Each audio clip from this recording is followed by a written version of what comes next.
Do you think that perhaps teaching holiness is teaching works-based salvation?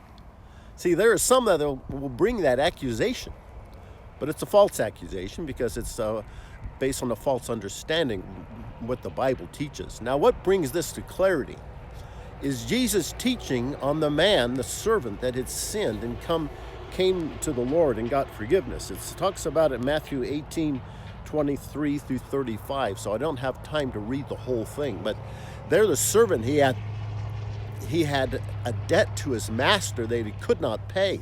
So he comes and bows to him and said, "Oh, please forgive me." So when we first come to Christ, we can't come with any works at all. It's all throwing ourselves upon the mercy of God, 100%. But then as we read in the story, we find out that the servant goes out and he has a fellow servant that owes him some money. And he takes him and he throws him into jail because he hasn't paid him his money. Then when his Lord found out that he had done that, he was angry because he had forgiven everything freely. See, God forgives us and God is very merciful, but there's something required after we receive the forgiveness of God, right?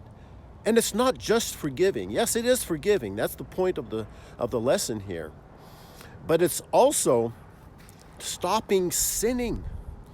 Whatever it is that offends God, we need to stop doing. See, that's how grace saves us. It teaches us that denying ungodliness and worldly lust, we should live righteously, soberly, and godly in this present world. You see, and they don't teach that. They teach grace allows you to keep sinning. It's like saying you can keep not forgiving, and throwing people in jail for breaking, for stealing from you, right? Or for not paying their debt. So what does the Lord do to that guy? He takes him, it says this. He says, "And the Lord was wroth and delivered him to the tormentors till he should pay all that was due him. So likewise shall my heavenly Father do also to you if you from your hearts do not forgive every brother his trespass." You see, so you have to do something. Yes, it's not works-based salvation. And then the other thing is salvation doesn't mean going to heaven. It means being made holy. So holiness is salvation. It's being made whole, healed. Then, there's no contradiction between Paul and James. Initial justification and final justification.